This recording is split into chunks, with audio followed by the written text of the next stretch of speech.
3/4 Bengal tiger or something like that. Oh, wow. They're like $5,000 cats, but they didn't take cats. So this girl wanted me, I felt like I was in the weirdest position, like lying and saying it was a dog. And like, and like theoretically they would never have to know because it was all app based, you know, they like watched you walk. And I was like, I guess I'll just take a walk around the house because I can't walk your cat, you know, like, because they noticed that you take 3 30-minute walks a day. Oh, wow. So it's kind of like stalkerish, but yeah, it's kind of weird. Well, no, I could use that for like a sitcom. You know, I could write that into a story. That's very interesting. Well, if you saw Midnight in the Garden of Good and Evil, there was that. Did you see that movie? That's an old one, I think. It's a great movie. You're not gonna get the illusion that I made, but it's a great movie. Well, basically, they talk about how all these like old traditions in Savannah, and this one woman left her cat, and she wanted to not pay taxes, so she left the cat like $1 million or whatever. So the dog. So the guy would just walk a collar. She really wanted to leave it to her like helper or her assistant. So you'd see this guy walking a collar every day because the dog was long gone, whatever. But there's so many funny things. No, for sure. But yeah, like they really are. They improve our lives so much. And oxytocin, when you pet a dog or when your hand is on an animal, there's oxytocin. There's a positive what is it called? Not neuroceptor. Thing in the brain, huh? Yeah, neurotransmitters, right? Right. And it's created in them and in us. Isn't that cool? And what's that tell you? Yeah, it's that tells you it's meant to be. It's destiny's fate. You know, again, I can make it corny for sure, but it's something where it's just how it was intended. Whatever philosophy you want to go by, it just makes sense that somebody somewhere, somehow, something, you know, nature, nurture, God, whatever, just programmed us and dogs and other animals as well to just be receptive to each other. And dogs have been with us for so long. I saw a documentary about how like dogs read humans better than humans read humans. So they use them to read certain facial features that we might not have the complete bias to be able to see. Like they've been with us for so long. I forget which one it is, but when a person's not telling the truth or when they're sad, like their left eye blinks, there's all this stuff that's pretty common. And dogs will look, I think it's the right eye that they look for to see like what mood we're really in. I mean, they feel our heartbeat, our energy. Of course, sorry? No, go ahead. Of course, I rescued a Belgian Malinois, not knowing it was a Belgian Malinois. And they're like literally geniuses with teeth. He's the smartest dog. They're like the dog that the Navy SEALs are using now. But like he speaks English. He's the smartest dog I've ever had. He's incredible. But he's always like, what are we doing? Like the first weekend I had him, no joke, he got a broom from my neighbor's house. He was like 2.5 weeks old. 2.5 months, 8.5 weeks old. He was like this big, and he got a broom from my neighbor's house and brought it to mine. Like, what are you gonna do, mop kid? Like, sweep? Yeah. Gonna try. No, I love that. Anyway, yeah, they're just endless joy. Sorry? No, I was gonna say, but God only knows, like, what was in his head? Like, you know, like what made him instinct or just curiosity? Like what? Yeah, like that's great. Well, especially when it was funny because I happened to had a kidney infection that weekend, which sucked. But my neighbor was like, I don't think she thought, she was like checking in on me and bringing me blankets and stuff. And she was like, I don't know where my broom is. I was like, Hondo brought it in. And I don't think she took me seriously for several reasons. He's a puppy. Her broom was there. I wasn't feeling well. Like nonsense was probably coming out of my mouth.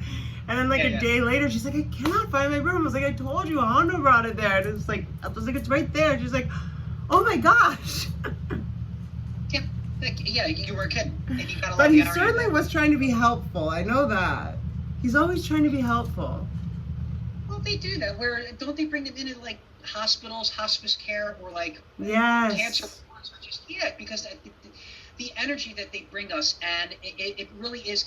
I would say now again, you can't say this, across the board, but even if you were not an animal person growing up, and as an adult you're not an animal person, but you're sick from X, you're suffering from Y, or maybe you're at the end of your life, and they bring in an animal, especially like a dog or a cat maybe, to kind of like to just bring that energy in there. I would imagine it would still bring a positive effect to that person. I would imagine too. It's unconditional love. They're always happy to see you. I feel like so many dogs also absorb like the negative and emotional and hard energy of so many people. When I think about how many people are either just like not good people, not necessarily people that I think take care of themselves, so how would they take care of a dog, or that like think about things, makes me sad. I remember working for WAG, so basically I would go into strangers' apartments. It would send you an address and a quote, and you accept it. I guess I've never driven Uber, but it sounds like what an Uber is.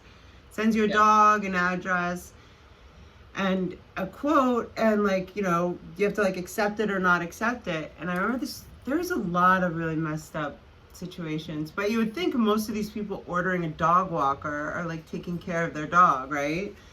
And it's one place I went into, like the whole apartment in the middle of West Hollywood, so you never know with people, middle of West Hollywood, smelled like dog shit and cat shit and human shit and all the above piss.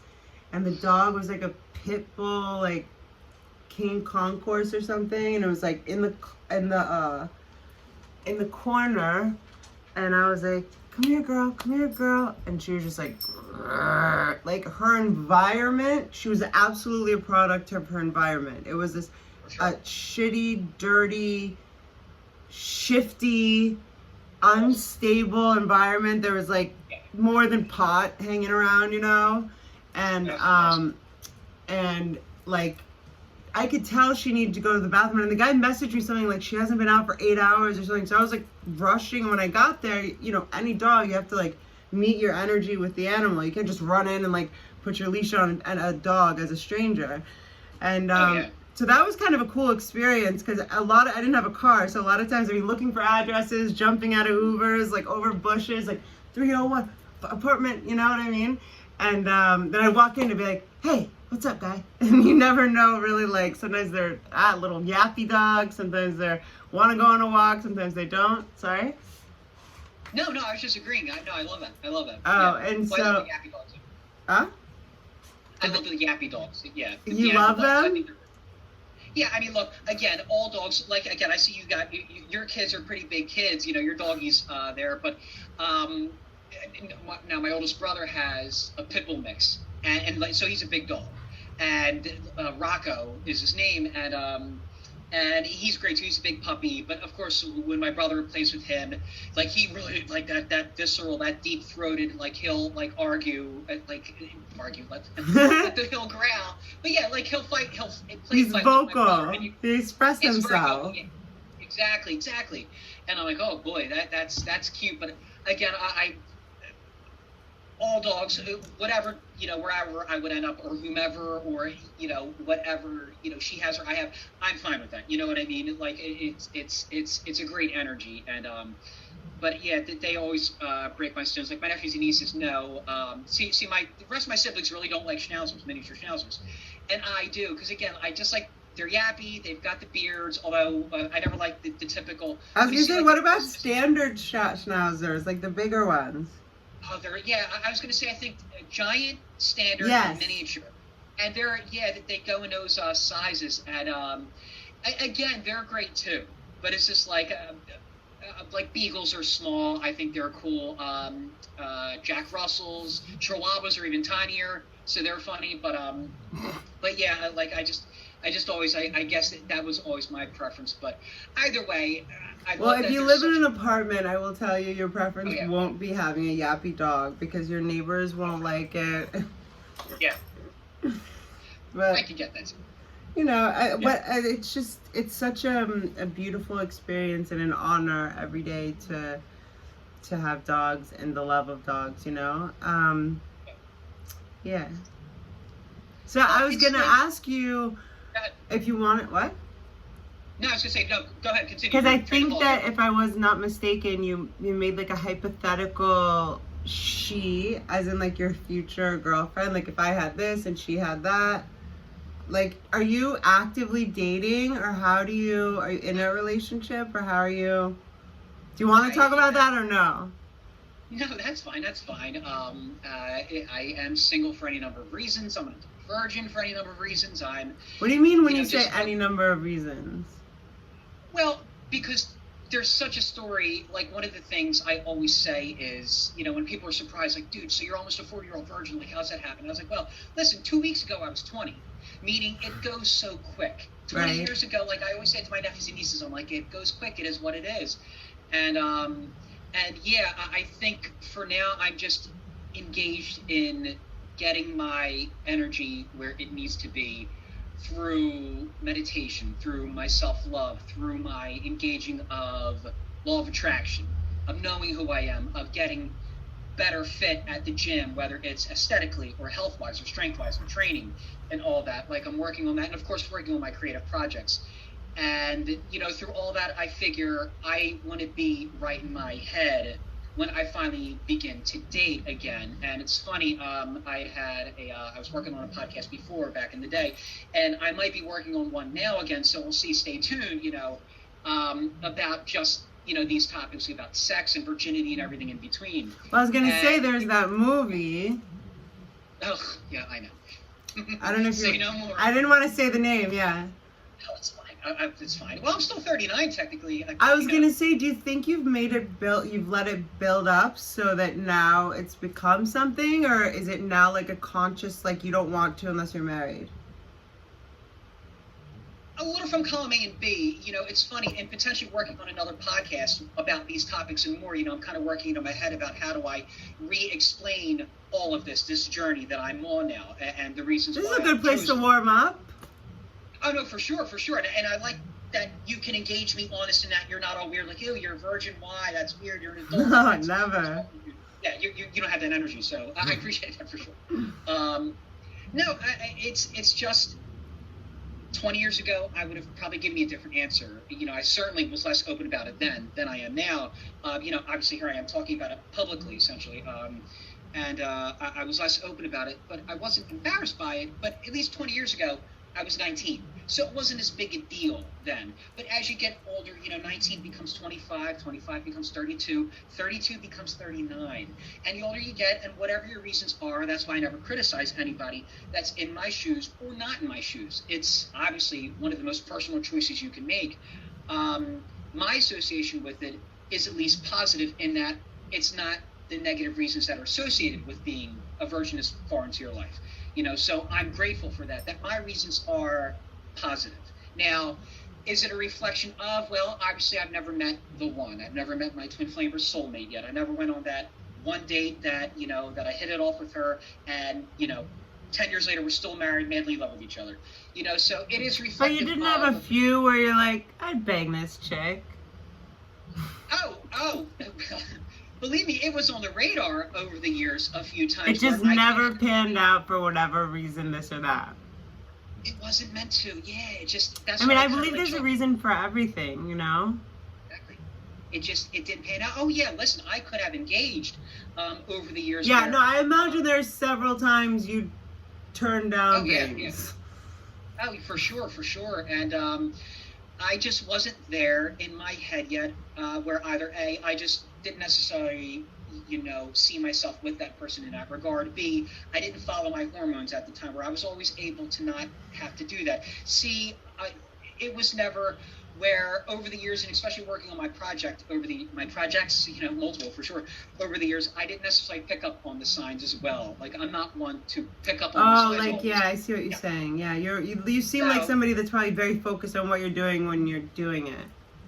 Sure, yeah, and maybe it was my self-esteem at the time too, because And you I know, also don't aesthetically, sense any like nasty manipulative scumbag in you.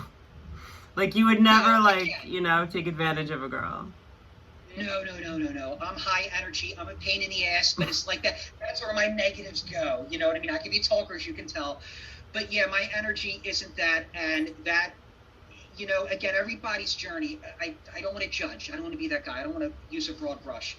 But when I know, and women and men and everybody of every gender and sexual identity and every creed, color, race, and everything can be great and can also be real, yeah, assholes. And when you cross certain lines, I'm like, okay, I don't need to engage with you for any number of reasons, especially those. And it's like sometimes, especially like I realize that there are people out there that might want to manipulate me because they think either A, they can, B, that I'm the walking stereotype, or C, they want to be my first because I'm a fetish to them, essentially. So, in a sense, I've I been bet, yeah, fetishized. that's a thing. I was just gonna ask you, and I hope it's not too blunt. But like, and I was just thinking, do you feel like you have to just kind of like bang it out with like somebody, and then, or does it have, because like, or does it have to be like the one at this point, or you're not attached to anything? Uh, well, definitely I think if you not. were just gonna, if it was gonna be the first, I would definitely Yeah, let a person out of fetish for it, like take care of me. yeah. Well, that wouldn't mind being with an adult virgin, But you obviously. would, I'm dying. Yeah. but you would want to like know them and stuff, a little bit. Yeah, that's what I mean. I've always said it doesn't. Oh, excuse me. Let me get a drink. It doesn't have to be the bed of roses on my wedding night with my soulmate and twin flame. Do I believe I have a soulmate and twin flame? Yes. Would I like it to be like that, at least with that person? Yes. It doesn't have to be my wedding night. But I always say, I'll know when I know. And again, maybe it won't work out with her or the person that I'm with, the first person that I engage essentially with. But at least it'll be right in my mind, body, and soul. My sensual energy, my engagement with her in that regard, or the person that I'm with. I want it to be in the right context, and that we know each other, and that she respects where I am in my energy, and she's attracted to me for all the right reasons, and I'm attracted to her and her energy, especially considering, and long story short, and like I say, this could definitely be sussed out either between you and I on this podcast or just in the next one that hopefully will materialize. But as you know better than me, just through, I'm assuming you're not a virgin. Most adults our age aren't a virgin. What are you trying to say? I'm a slut or something? No. Are you I'm calling just me a guessing, slut? like, Why do you assume I'm not a virgin? I'm I just would kidding. never do that. I'm so sorry. I was going to say, oh my God, I don't want to make it awkward. Believe me, this is an awkward topic for any number of reasons. No, I always say, it's like, yeah, most people, by the time they Whore! yeah, exactly, no. And I hate that too. That's why I never want to assume, especially that the reasons why people have had a lot of sex with a lot of people, your business, not mine. That's why I'm a libertarian. Or Right. people that are virgins. You know, it's always like, Do you I'm have a not little your bit of shoes. like not like pickiness, like has that ever come up though? A little bit like I mean that has for me. Like if I get near someone and they have a odor or like pheromones don't work, like that's a wrap. Yeah, well, I can only say for myself that I like my personal hygiene on point. So I would hope that the person I'm with would, obviously feel the same. Now, again, sometimes there's a spontaneous stuff, the sexy time afternoons, the nooners, or whatever terms they're called, stuff like that, where you're not necessarily shower shaved and ready to go. Fine, that's great too, and everything in between. But it's like when you're with the person that you really love and that loves you, or at least the energy is there where you're attracted to them sensually, physically, mentally, psychologically, spiritually, just all that stuff. Yeah, I can't wait for that. But like I said, as most people know that have engaged in it, it's such a vital, important, sacred energy, and it stays with you with the person you're with, male, female, trans, anything in between. Any gender, whatever your identity is, whatever your proclivities are. And it's like, because I'm coming at it as an absolute blank slate, at least insofar As an as I've absolute never what? Blank slate? a blank slate, yeah. Now, of course, through exploring my own solo energy, very long story short, I can access an implosive sensual energy within me that can go on for hours, and I've explored it for like an hour plus, and I no, there's a million questions associated with that. The best I can explain it is it's like tantric stuff. Exactly. You took the words out of my mouth. Tantric engagement, or I always say it wrong, but it's like when you're I'm doing a video on Tantra. That's my next video. Oh, no, that's perfect. I'll watch it for sure because I'm very interested in it. I've been looking that up for a long time. And I can access it through, obviously listening to the right binaural soundtracks or some subliminal, like meditative, usually they're on YouTube, but just other tracks that I'll download too. And just through balancing my chakras and engaging that energy through each one, especially my root and sacral chakra, this sensual, vital, orgasmic energy, and I say that, hopefully it doesn't sound, obviously to your listeners and to mine, too awkward, but it's implosive. It's just like something, it's such a... How many yoga classes have you taken? Not consistent, unfortunately. Okay, it's very interesting that you're explaining something perfectly, basically backwards, like an internal principle of yoga, which is called brahmacharya. Brahmacharya is about, it's best translated as moderation today, but it really specifically, in a recent video I did, many people don't know that yoga was not developed for women. Women weren't even allowed to do yoga. It's funny because it's like, 98% of the people in yoga classes, which is just the physical aspect of yoga, are women. But brahmacharya specifically refers to harnessing like the sacred juice. And in my advanced training, I remember my teacher was like, so, I hate to break it to you guys, but it's semen, so it really kind of applies to men. And we were like, wait, what does that mean? No. But it's the sexual energy.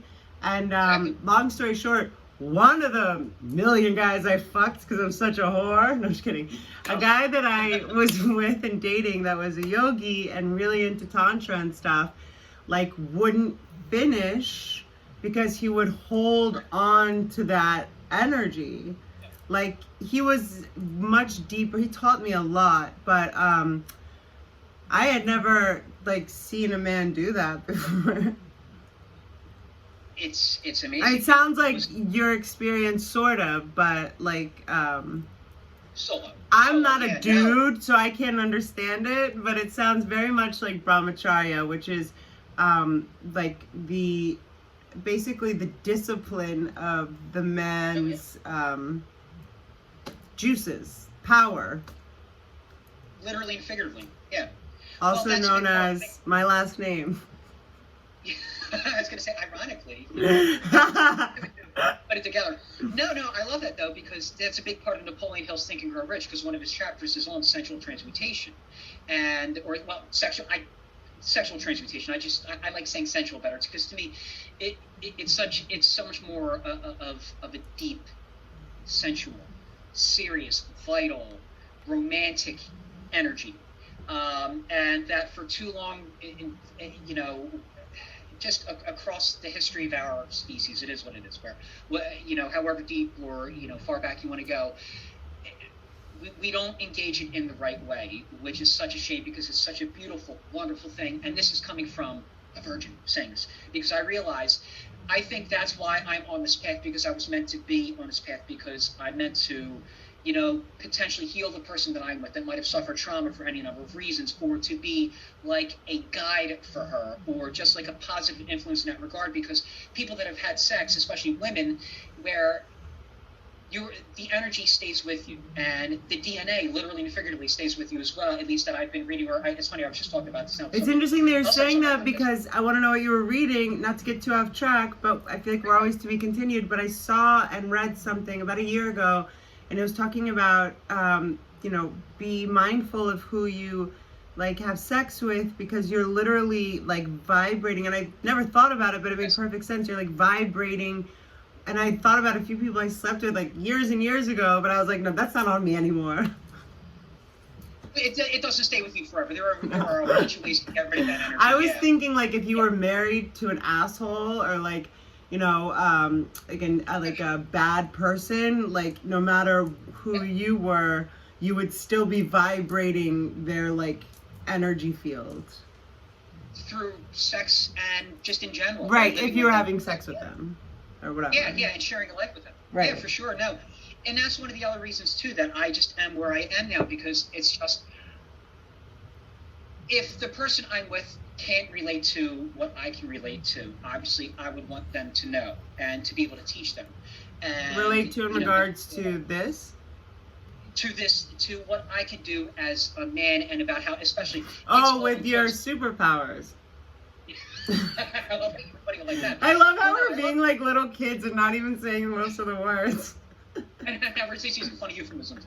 No, but it's true. It's true for sure. It is. It's, well, I always used to say I'm the worst X-Man, because like. Well, no, that might be your fucking closer. You know, like you finish dinner, you get the check. Oh yeah. Hey, by the way, did you know this guy right here? If you're not familiar with my media, I'm a virgin and I can access to a very sensual energy. Well, no, you don't have to start all that part off. You can just sort of lean in and skip to the superhero part. I mean, the long. Yeah. What's the word I would use? And I'm still being silly. Is it not stability? When a man has stamina. Oh. Well, I guess if we're being ironic, it could. Is that what they're calling it these days?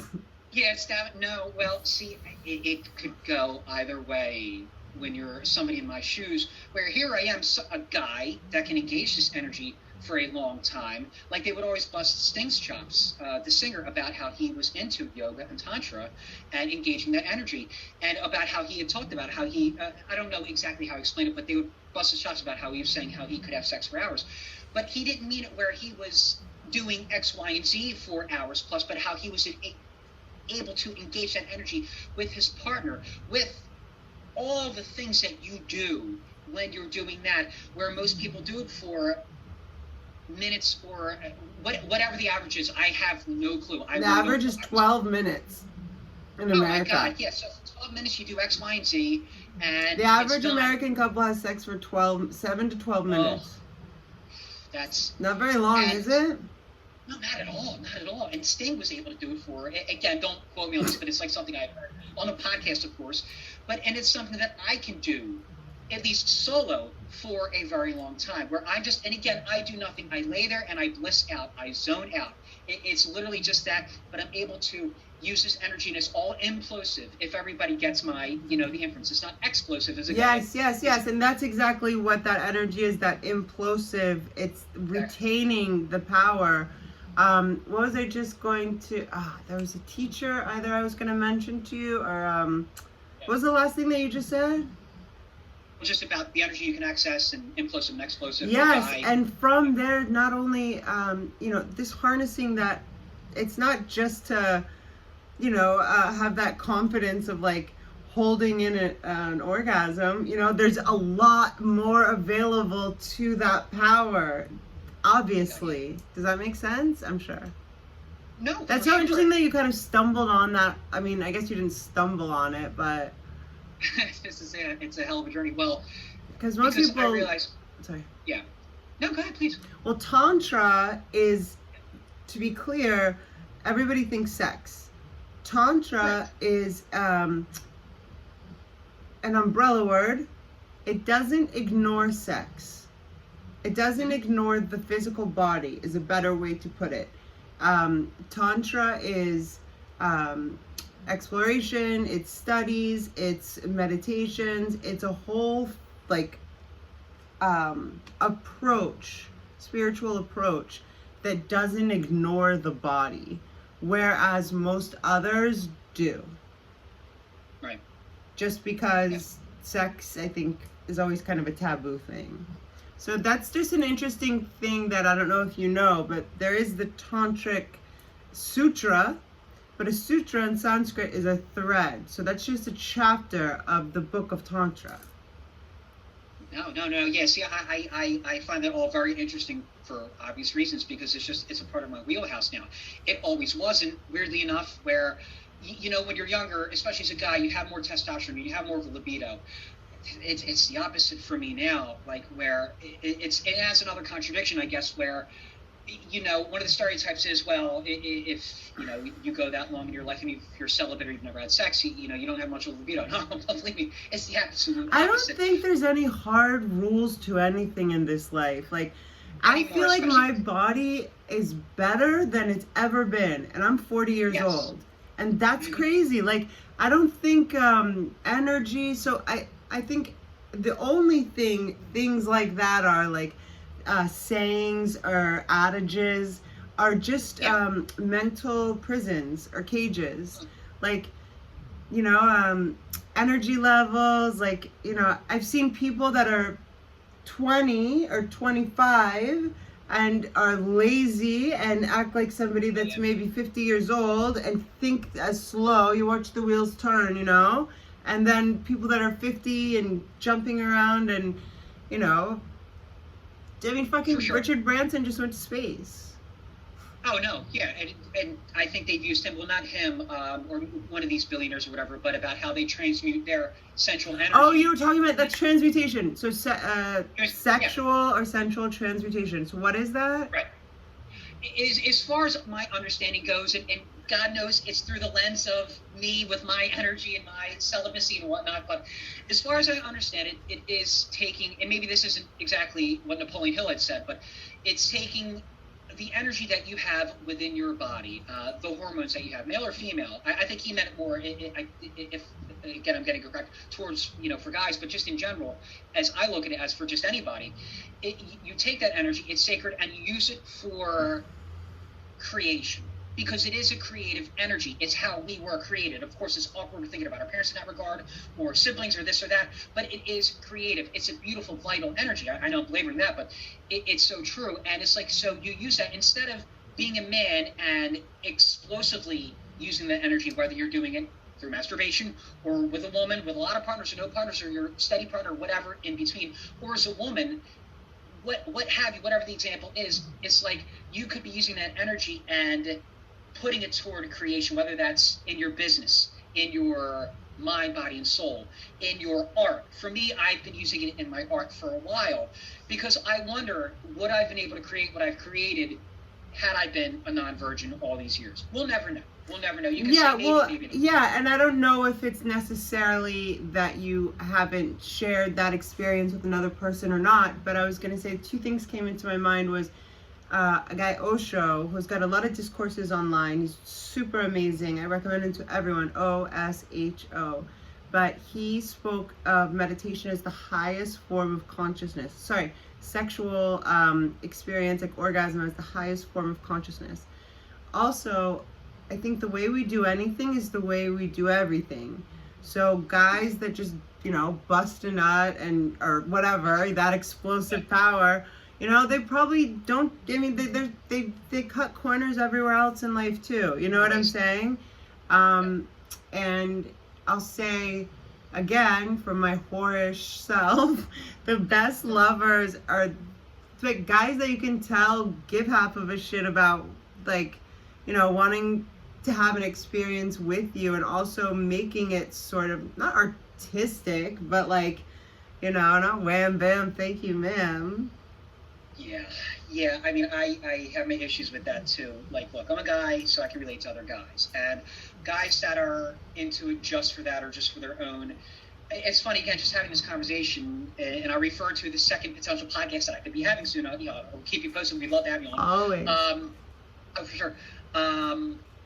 Where from the beginning of my development in this regard, now who knows what, where, when, who, and why, but when all this stuff started to get on my radar a very long time ago, one of my fantasies always was, and I say this always with the caveat that I don't want to sound like I'm preaching to your choir as a woman or in general, but it's always just been something important to me, and this is as a kid or a teenager, where I want the person that I'm with to enjoy it more. Not even as much, because as the dude, you always figure we're going to get off either way and enjoy it. I want my partner, whomever that may be, to enjoy it more. And through that, of course, I will get such a fulfillment from that by worshiping her as my goddess. Now, I could go off and my very much my creative, my sensual, just my own, how I'm wired in my own terminology. But that has always been something very important to me and very vital to like my energy, my fantasies and whatnot.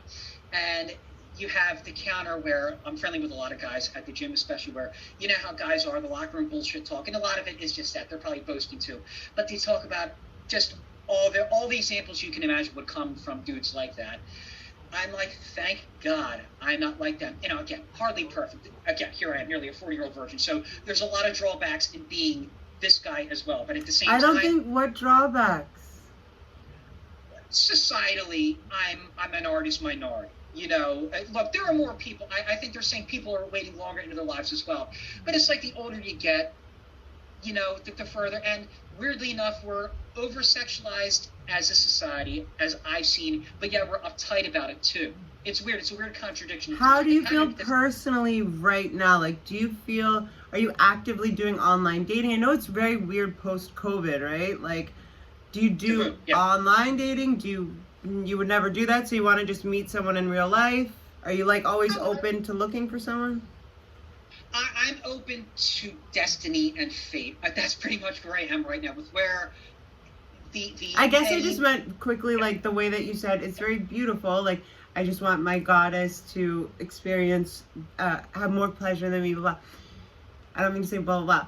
Do you think some of that is, when we can sort of build things up to, like, do you want to have sex and maybe in a way have mentally built up so that you might be blocking it inadvertently, an experience? For sure. Ironically, somebody else I had talked through, or I met through this podcast, and she's great too, an artist, into yoga, and just a great positive energy within her mind, body, and soul. And, one of the things that she said is, it's like, especially working, with the first original iteration of a podcast I'd worked on before about, the main crux of it being a virgin, was if you're putting that out there a lot, if so much of who you are, so much of your media is about your virginity, the universe is going to get the impression, well, okay, dude, you're obviously okay with it, so we're going to keep giving you more of what you want. Obviously, you want it. Now, I do, and I'm actively engaging my virginity where I'm not taking advantage of potential avenues where I could lose all this in a quick, tight manner, or not in the manner that I want, not in the context.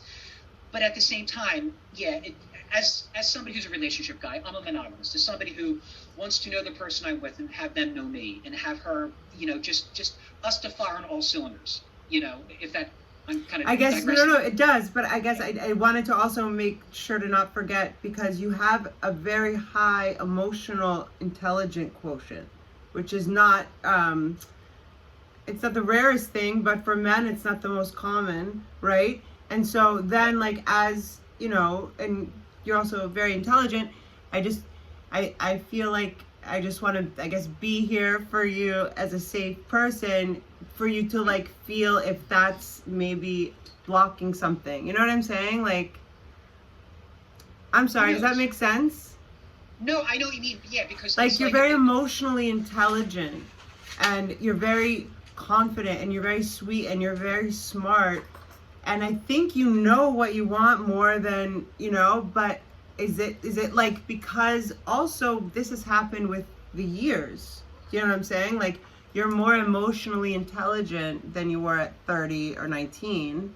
Like, do you think some of that feels like, not overwhelming. What's the word I'm looking for? I want to, like, not use the wrong word. No. Like, does it sometimes feel like that, I might not find this person, or that the initial having an experience that might not be the most special thing in the world. Usually the first time is sloppy as fuck, just so you know. With everyone, I think. I mean, you just don't, it's two naked bodies. You don't know what you're doing, but, you know what I mean? Like, I just want to make sure you're not in a rut because I've seen people and I've experienced periods of growth where I realize that I've like grown so much in an area that I'm like either don't realize that I've hidden from it in a way, or somehow tried extrapolated myself from a possibility in a way. Does that make sense? Or the potential? Yeah, you're putting something out there energetically that you're not aware of consciously, but that it's either preaching to that choir or is going counter to what you want. But you like I've know. seen it only in hindsight. They say hindsight's 2020. I just wonder for you right now, because I feel like you are in the precipice for whatever reason. Whenever I have feelings, I'll just tell you. But I feel like you are in the precipice of maybe like, breaking that 39-year, what do you call it? Strike, yeah, or whatever. Yeah. But maybe there's like one little thing inside you that you haven't thought about, or I don't know. Something inside me wanted to like poke about how you're meeting girls or boy. It's girls, right? Well, yes, and I'm pansexual, so okay. I'm attracted to. Yeah, my primary attraction is to romantic relationship, and sensual attraction is to women. But I'm also attracted to like trans women, and I'm attracted to guys too. Of course, you're like you fall in love with the person, right? You're like you see the person. Is that pansexual? Yeah. Essentially, that's it. You're attracted to the person and not the gender. Race, creed, color. So that's whatever. The difference between pansexual and bisexual, is that it's like a deeper definition. Would you say? As far as my understanding would go with that, yeah, too, because bisexual implies that there's just you're only attracted men to and men and women. Right, and since there's, and I don't like the politics and how people go so far down that rabbit hole, but it's like, because there's more gender identities and whatnot, because you're attracted to them, now you're, again, if I'm explaining it properly, hopefully, pansexual. So I look at it as... Do you think in a way you're not sure which one you want to do it first with? Well... Sorry, that was a little bit facetious. But I guess in a way I'm curious, but don't answer it anymore. No. Well, all right, I'll put it like this. There have been times, because I am a gym rat in the best possible way. I'm not a douchebag about it, but I am a gym guy through and through. And even though I don't necessarily look at it, you'd think I'd be a fire. You look like a very jacked guy. You're the guy. You are one of the few guys that can wear those. So many guys wear those tight Under Armour workout shirts, and like 25% of y'all should be wearing them. You can wear them in any color. Well, thank you. I appreciate that for sure. And I do. I the long sleeves, as you can tell, the compression shirts, because it just helps. It helps for any number of reasons. Especially nothing against bigger people either. Different strokes and folks. As long as people are happy in their body. But I can tell you're a workout guy. But so the gym, there's like a. Yeah. And I thank you for that, obviously. But no, I work on full body. I pride myself on from head to toe. I like to, do everything in between. And most guys generally don't necessarily work on their lower half. They're not into their butt or their legs, essentially. And because that is certainly on my radar, and I break the stereotypes, I guess, as white guys go. Trying not to be too awkward here, but it's just like I have been, hit on and or approached by people that are not necessarily your gender.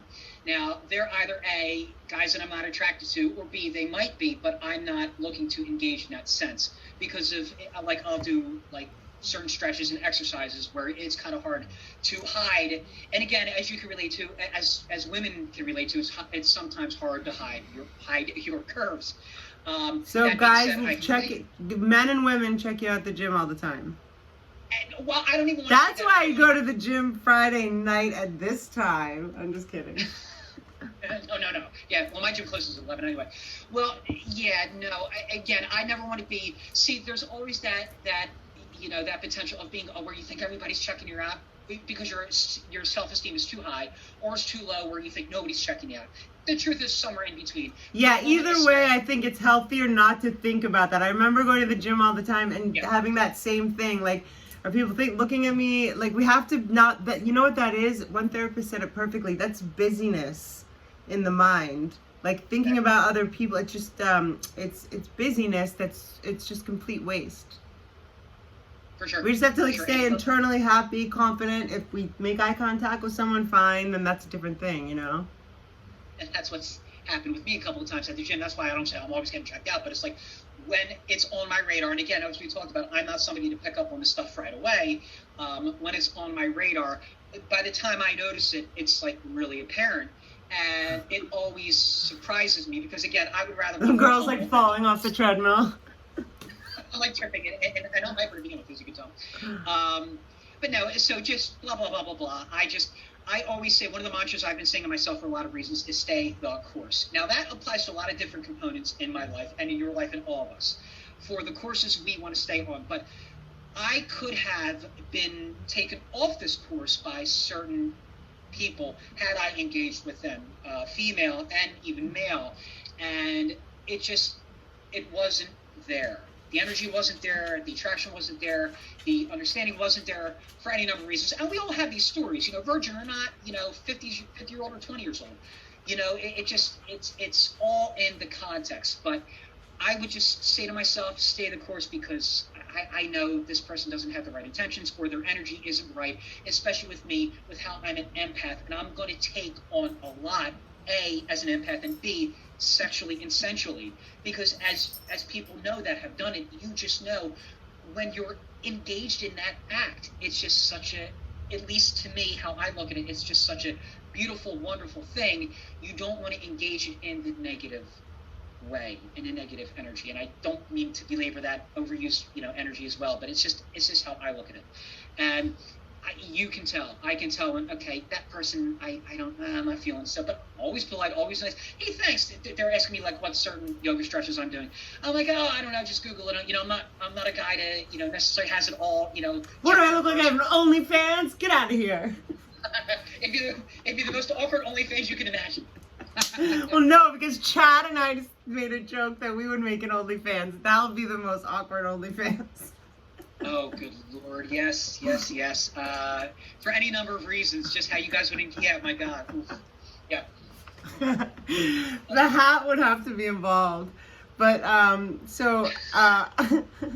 about the gym, though. No, the good thing is they're always following your gut. Right. Yeah.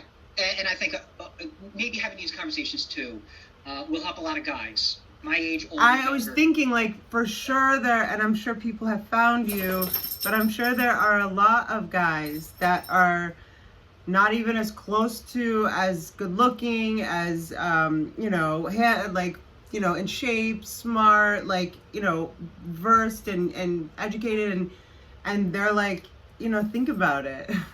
You can help a lot of guys. Well, again, thank you for that. I'm not one to not accept compliments. I don't want to be that person that refuses them because I appreciate the energy. And I don't want it to seem like I'm always, fishing for the opposite because my self-esteem sucks. I'm just very pragmatic. You know what I mean? It just, everybody has their tastes and what they're attracted to. And so I appreciate that for sure. But, yeah, I just, better looking guys and worse looking guys, black, white, gay, straight, young, old, fat. You have no preference. Yeah, no, no. You're just gonna know when you know. Oh, something else. Oh, no, not about what I'm attracted to. I mean, just about how people in general don't necessarily just, they God, how can I put it now? These guys, I think, go in a way with sex and their energy and can be manipulative, like you said, those manipulative douchebags. Yeah. That's just the worst.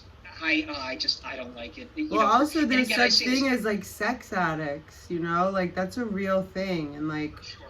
It's more prevalent with men, but it's a very I've known two people that this one guy, imagine this. I'm on a date with him, like the second date, and we sit down at Matza, like Astera Matza, it's like Robert De Niro's place, and we get the bread and wine, whatever. He's a really famous director. He actually directed a movie called Thanks for Sharing, which is about sex addiction. And he's like, so, I'm a sex addict. And I was like, Nice to meet you. I had no idea what to say. I never, like, I was like, It's very hard. no, I remember being mad. I was like, what a rude thing to say right when we sit down, the way that you're saying it. Like, I remember, what did I say? I said something like, I smoke cigarettes or something like that. Yeah. I smoked cigarettes back then. Like, I wanted to have a vice, but then I was also like, this is awkward. Yeah, and inappropriate for any number of reasons. And Yeah, it felt totally like he was telling me for shock value, and I was like, Yeah. what? And then on the way home, like, I remember he was like, I don't remember. Oh yeah, this is the thing I wanted to tell you.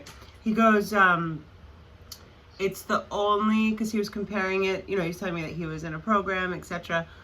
And he made a movie about it, and he said, it's the only addiction where, no, it's something, he's like, imagine having a crack, you're a crack addict and having your crack pipe attached to your body or something like that. Wow. I was like, that's kind of a heavy Yeah. analogy. First day yeah, for that, yeah, that's a hell of a move. But that's it's a whole different thing though. Like, you and I can't imagine it, but people do that. Like, both my parents have had severe strokes, so I've had definitely like self-medicate, you know what I mean? I've like not eaten or like, you know, drank more wine like during tough times. I know like what that feels like. But some people do it with food. You know, I guess everyone does it differently, but some people do it with other people's bodies, which I just think is so crazy. Yeah, and I feel bad for people going through that trauma and then utilizing, you know, their bodies like that or sex like that. You can't. There's a movie that's really intense, and I'm sorry, you should watch it. It's not the kind of movies that your brother watches. Like, it won't leave that kind of impressions. That's scary, but it's so intense. It's called Shame, I think, and it's about sex addiction. And it came out, I want to say, in 2013-ish, 2012. I think it's called Shame. You should check it out. It's the guy is like, the character, it's like, you watch him and it's like it plays through almost like Basketball Diaries. Like, you see a drug addict, but he's just calling prostitutes, hookers, like seeing girls on the street, just making eye contact, like, and then like at the end it's so dark, like, because he's not, I mean, they don't really discuss whether he's pansexual or not, but he's with women in the beginning, and then it gets to like, he's so voracious, he just ends up in this like, they call him like a bathhouse or like a slammer, and like he's just like sucking guys' dicks and getting guys to fuck him because he just wants to, like, yeah, it's pretty intense. Yeah. But it's like a very real, from what the couple said, like, I became friends with this guy, the director. It's a very real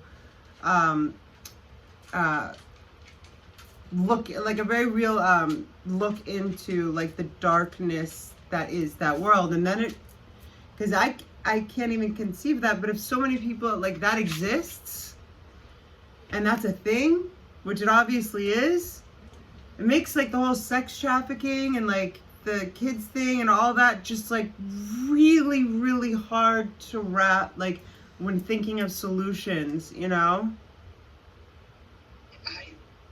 Just one of the first places I go to, and these stories you can, what a shame. What, you know, and I could be vulgar about it, you know, I won't, or just, but it's such a piss poor way, and that's putting it mildly, to engage that energy in all the ways that you could do so negatively. And whether you believe in God or you don't, or you believe in nature, you know, or whatever your philosophy is, what a goddamn shame. You know, again, I want to drop the bomb, so just what a friggin' shame that energy, that beautiful, wonderful, sacred act that you could do with the person you love. Or, again, what safe, legal, consensual. I'm a libertarian.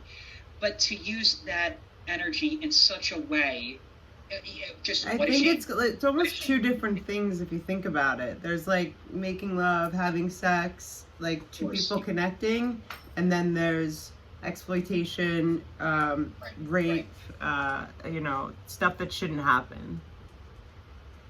But let's turn that around. Yeah, I was to say on that note, yeah, no, but the point is to engage it. I think that energy in the best way for sure, and that's pretty much why I am, how I am, and where I am in life, and in my philosophy and energy, and I can't wait. Believe me, it's something that's on my radar. What? You're just funny. You're like, I can't wait. Believe me, I can't. I really can't wait. I can't punctuate that. I very much. Do you have like friends like offering like I'll be your first? Yes. Well, no. Well, like to that fetish thing or whatever. Oh no. I had somebody one time to just say try to find out like a makeout buddy or a bang buddy or something like that. A bang buddy. Yeah, and I had it's just a family member that said, dude, just go and pay for it. Just go and pay for it. She'll help you get, no pun intended, the kinks out. It'll be fine. You tell her where you are. And he was telling me this like 5, 6, 7, 8 years ago. I was a younger version then, so it would have been quote unquote less awkward or more common quote unquote. And I was just like, I just can't. I'm too far down the rabbit hole of all this. And I think like I meant to be. Oh yeah, just go pay for it. And I'm like, listen, not. No, that's not the funniest part. The one you said I'm too far down the rabbit hole. Oh yeah. Well, it's true.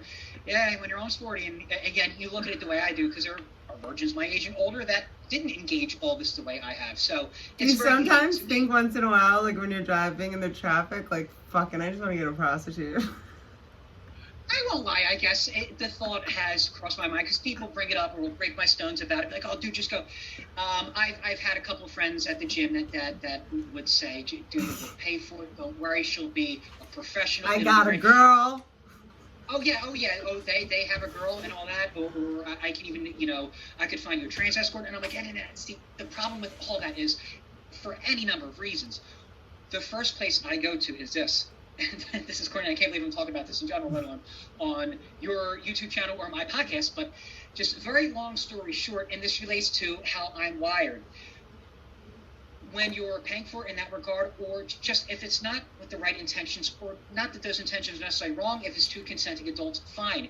But my problem with all that is it's not with the provider exactly, with the people that do that. If they're doing it, I guess, if you can do it for the right reason. I'm not sure they can. I couldn't do it for obvious reasons. But for the providers, at least, like, they're not necessarily, I don't know how, the people that are taking advantage of that, as the Johns, so to speak, as the buyers, as the sugar daddies, or all the terms that you can use, when you're with that person, can you really trust that they're enjoying it? Because more than likely, I'd have to guess that they're probably pretending that they are. Or maybe it's not pretending. Maybe you really are good at what you're doing, but either way, I could never, I can't imagine what it would be like to, because I want the person I'm with to engage me and be honest with me, and I want them to enjoy it more than I am. I just, as a pleasurer, whatever the term is, corny, as again, I belabor, I repeat. The term is girlfriend experience. Or boy, well, no, but it's I'm just kidding. That's a dark joke. Prostitutes charge extra for something called the girlfriend experience, and that's when they like pretend they like you. Oh, it was a joke. Or the boyfriend experience. Yeah, see, now again, listen, I don't want to judge. I was being facetious when you said I don't know what the term is, but I mean, I think that there are both out there, and I mean, Pretty Woman, like that was a movie. They fell in love. No, listen. I have no qualms. I have no qualms with. It's just wherever destiny and fate leads me, it'll be interesting for sure. With who my first experience will be with, or who my first and only experience will be with. But I'm just. I think you need to do it on a podcast at this point. Or an OnlyFans or something like that. Oh God. With Chad. I'm just kidding. Oh God. Yeah, have Chad hosted. Oh, I'm sure he would love that. This guy who's never met me before, but he's a for everybody who's curious about, he's a podcaster himself. He's a comedian and a podcaster. He's very funny. But no, Chad Zumach, right? Yes. Okay. Exactly. You're talking about for your people, yeah. Yeah. Yes, exactly. Chad is Zumach. Did you see Kevin's montage today? No, but I'll have to look at it because I know I'm following It's all that. so beautiful. You haven't seen it? No, I have to, because working and gymming and just doing all kinds of God. crazy stuff all day. But no, just I'll look at it and then we can just. Yeah, but you were saying that you just quickly were just to get you back where you were. You were like, Chad's a comedian, and you were in the middle of saying something. Oh no, just about. Oh, about the event, how it would go down. Yeah. No.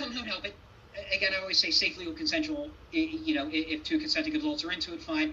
But you need to know that more than likely she's not enjoying it, and the girlfriend experience, that's even worse to me, because again, that's I don't want, if it's not real, if it's not genuine, I don't want a faked experience. I don't want that person I went to fake it. I want to worship again. Or I know that's corny and I'm really getting into it, but that would just be very, very, God, no. Can you believe that's even a thing? I have a very close friend who is a sex worker in downtown, and so I've learned a lot from her. She saved my life, by the way. Oh, wow. I'm not gonna say her name, obviously, but yeah, and like I asked her, I'm like, what do you like do different? Because they pay more for it. You know what I mean?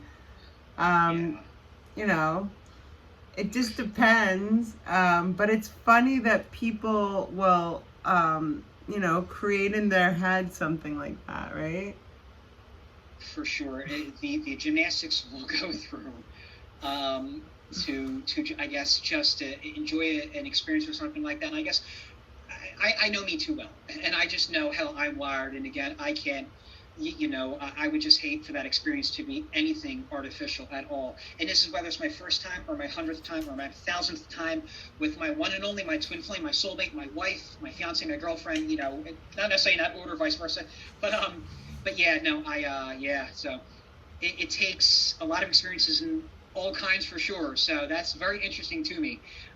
But yeah, obviously this is certainly, you know, a subject that there are so many different threads you can pull from this, and I just, you know, appreciate being able to talk about it with you and the way you engage it, and obviously your energy, and about how we can just be real about it, and, you know, like, just engage it in the right way, you know. Yes. I don't be corny, but yeah. You're never corny, you know. I think that you know, there's no such thing as a coincidence. I'm so happy that we found each other, but more and more when I look at how people, and I think people are starting to realize how much time they waste being fake and lying to each other and like just avoiding stuff. Like, I have always gotten kind of anxiety. My dad used to say, you always know where you are with Ashley. And I think that's one of the things my family tries to, because I'm straight up, they call it like crazy, because they're like all like shoveling papers and checks and money and artwork under their beds and drawers, and like, it's like, I just like, I don't know how to be that way. It sounds exhausting to even consider being anyway, but just like happy and having a good time in life, and like, you know, there's no such thing as a repeat experience, you know, so having further connections with you, and like, I don't know why I was thinking about it in my head, but I was like, I wonder if he wants to talk about that. I certainly wasn't prepped for it, I'm not going to lie. I hope I acquitted myself if I'm, you know, how do saying you the right feel? way. I hope that you didn't, like, not want to talk about it. I'm sure that people, obviously. you know, it's a subject that I think is quite relevant now. For sure. And no, like I say, I you know, in Japan, most men aren't having sex. They have dolls, right? Ugh, yeah. I can't hate. Just don't become a Japanese man with a doll. Again, I'm throwing my arms up, my hands up right now. Again, not my thing, but, you know, again, I don't want to criticize people for their own, you know, safe. Has anyone ever lost their virginity on TV? Maybe that's gonna be maybe that's your fate. Yeah, or with somebody working with through my. Well, no. See, the whole problem is I've talked about this before too with people.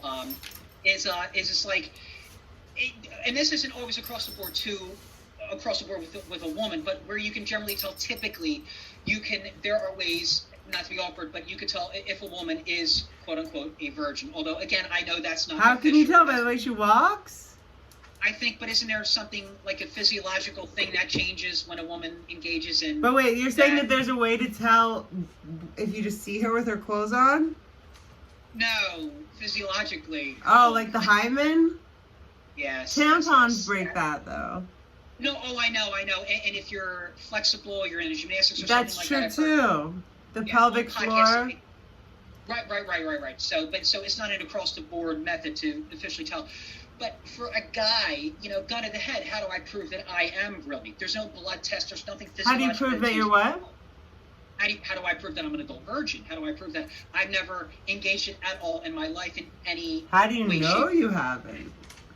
You could have been roofied. No, I'm just kidding. Yeah, I was going to say, I've had, these experiences with I have a very good imagination. And, when I'm fantasizing and engaging that with these binaurals and, these subliminals, oh yeah, I can get deep into my imagination and whatnot, and like the astral plane, maybe if I'm astral projecting, and I find my soulmate there somehow, and or in dreams sometimes. But, I met my ex-husband who's passed away. I met him in an astral meditation before I met him in real life. He's in heaven now, but 100,000%. I did an astral meditation, and it was like 6 months before we met, probably, and it was his energy. Like I can still see his face. And then like he said that when he first saw me, he couldn't stop staring at me, but I was speaking and there was like a crowd. So I was like leading a meeting, so I didn't notice him as much. But then later, like when we started to become friends and not even dating, there was just this friendliness. And it was like maybe 8 months into dating and starting to like our relationship changed into, obviously we got married. I was like, oh my gosh, like you were in the astral meditation. And it was one day we went to get a couples massage, so we were both in the room like waiting for them to come in, so we just had like the towels and we were just being playful. Like I think I threw something at him like across like the table, and I felt the exact thing from that astral travel. You just know. Well, I mean, no, I don't think that there's any definitive, I guess is what I'm trying to say, because Patrick and I had a million beautiful moments. We also had a lot of shitty ones, but I realized that I had an astral connection with a person 6 months preceding or 8 months preceding me realizing that happened, and knowing 100,000% sure, the way that I know my father is Eric Lynn Cummings, and then us going through life and having experiences good and bad after that. He's now in heaven, and then also the imprints it leaves on me, but also just the experience and being able to tell you that happens. And if he's in heaven and I'm only 40, whether that was whether we visited with each other astrally was a coincidence. I don't believe in coincidences again, but I don't think that just happens once. I don't think it's a prerequisite for the person you have to be with. We did a lot of fun stuff. We would always practice. We wanted to try to practice telepathy. So I'd be like, okay, babe, at 4 o'clock, like, make sure you set your timer so that we wouldn't, he'd be at work, I'd be at work, and we'd start talking to each other telepathically, so we had a fun relationship like that. But yeah, I don't think it means anything necessarily that I saw him. Like, I don't think I'm not going to ever meet someone else that I'll be happy with, No, of course not. Of course, it's what you want. It's what you put out there. It's how you want to engage the rest of your life, sensually, romantically, relationship-wise. The sky's the limit, really. Now, there are so many other considerations. It's like, okay, where are you in your head? Where are you in your finances? Where are you with your energy, your family, your friends? Just a million things, but when it fires on all cylinders, that's why I kind of leave it up to destiny as well. Like, you'll know. You'll know. And it's funny you mentioned about telepathy too, because that's always been something that's kind of been of interest to me, especially now that I can access what I can access.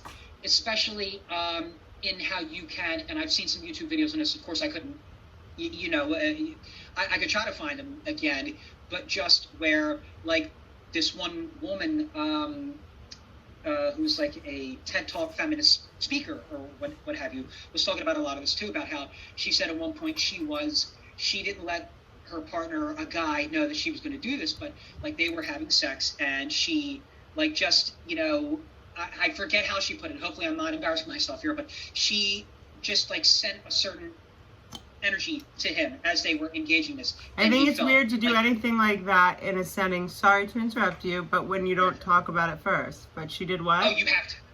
No, completely agreed. It's funny. I was talking about this on a previous podcast with essentially a sensual expert as well. Very interesting. For sure. Yeah. No, you have I think that's kind of rude, but anyway, what did she do? No, but she's just sent him the energy where it's like, I guess, again, if I'm quoting it correctly or quoting her, it's like something like just in his neck or his face or whatever, some kind of like sensual energy or whatever it was, but she was able to transmit that. And I thought to myself, transmit what? Transmit that, like, okay, we're in this act, and I'm going to use. That sounds very like dark magic, manipulative. Like she was trying to sort of control him, right? Exactly. No, well, the way she explained it, it didn't sound like that, but just like she just like sent like a surge of energy to him. But in talking with this on the previous, I guess she probably wanted him to be addicted to her. Or yeah, it didn't seem terrible. Or she was definitely insecure, because you don't do anything. Think about an act like that. Anything that you do, you should do it together. And there's something happens, like, I don't know why, I guess because my ex-husband came up, like, when you look into like your husband's eyes, like when you're doing that, there's not words, and that is the high. So I can see what Osho says and believe me, when he was talking about this stuff in the 70s, it was not well received. And, like he's a spiritual guru, like, talking about, condoning sex, first of all, and then saying that state of orgasm between a man and a woman, and he didn't say love, he said with respect for each other, with a soul respect for each other, is the highest form of consciousness. And I can't find, or I would imagine it's a handful of things that are better than that. He said Bentleys and Rolexes give you similar feelings for a small amount of time. Right, exactly. The hell with that.